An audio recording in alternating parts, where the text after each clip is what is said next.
फिर समझ लीजिए सत्यनारायण की कथा में क्या जरूरी है, जम के बोलो जरा, पंजेरी प्रसाद। और 16 सोमवार की पूजन में क्या जरूरी है, पार्थिव शिवलिंग का निर्माण। घर में शिवलिंग है, रखो, पूजन में रखो, खूब अच्छे से पूजन करो। कहीं कहीं की माता कहती है हम तो मंदिर जाके कर लेते हैं, करो, हम मना नहीं करेंगे, खूब करो, दिल से करो।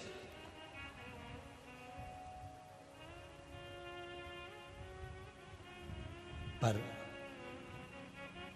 बालू मिट्टी के बनाए भोलेनाथ,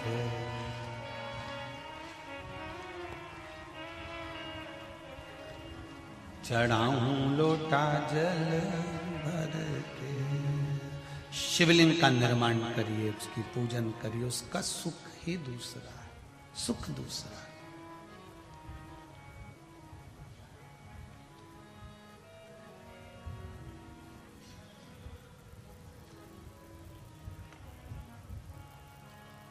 क्या होता है शिवलिंग के निर्माण से? क्यों लिख दिया लिंग पुराण के अंतर्गत, नर्मदा पुराण के अंतर्गत, स्कंद पुराण में, शिव पुराण में, देवी भागवत में क्यों लिखा कि शिवलिंग का निर्माण करिए? कारण जब व्यक्ति किसी चीज का निर्माण करता है तो पूरा दिल और दिमाग लगाता है। लगाएगा कि नहीं लगाएगा? दिल भी वहां लगाएगा, दिमाग भी वहां लगाएगा। मिट्टी का जब शिवलिंग बनाएगा, बालू रेत का जब शिवलिंग का निर्माण करेगा तो दिल और दिमाग लगाकर फिर उसका निर्माण करता है। उतनी देर, जितनी देर वो दिल और दिमाग भगवान शंकर के निर्माण में लगाता है, भगवान उसके भाग्य के निर्माण में लग जाता है। आप शंकर के शिवलिंग का निर्माण करते हो और शंकर भगवान आपके भाग्य का निर्माण करते हैं। जितनी देर हमें शंकर के शिवलिंग के निर्माण में लगता है, जितनी देर लगता है,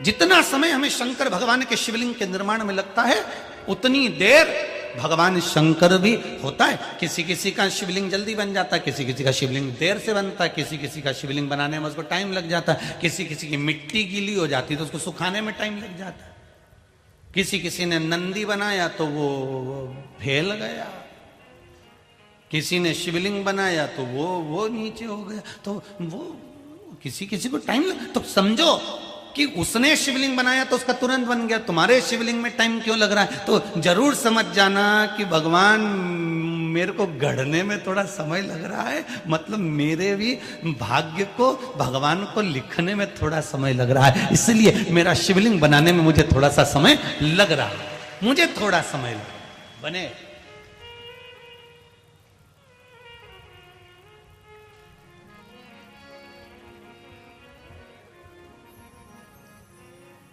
श्री शिवाय नमस्तुभ्यं, श्री शिवाय नमस्तुभ्यं, श्री शिवाय नमस्तुभ्यं, श्री शिवाय नमस्तुभ्यं, श्री शिवाय नमस्तुभ्यं। भगवान शिव का मंत्र। बलधरा का नियम था शिवलिंग का निर्माण करना, पूजन करना, अर्चना करना, आराधना करना। उसमें बल कहां से आता था? एक नारी होकर, स्त्री होकर उसमें इतना बल कहां से आ गया? तो यह बल किसी दूसरे का नहीं है, यह बल शिव का है। किसका बल है? शिव का।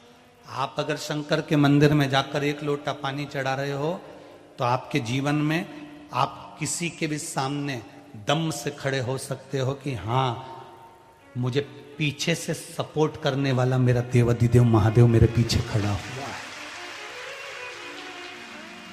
अकाल मृत्यु वो मरे जो काम करे चंडाल का काल उसका क्या बिगाड़े, जो भक्त हो महा काल का।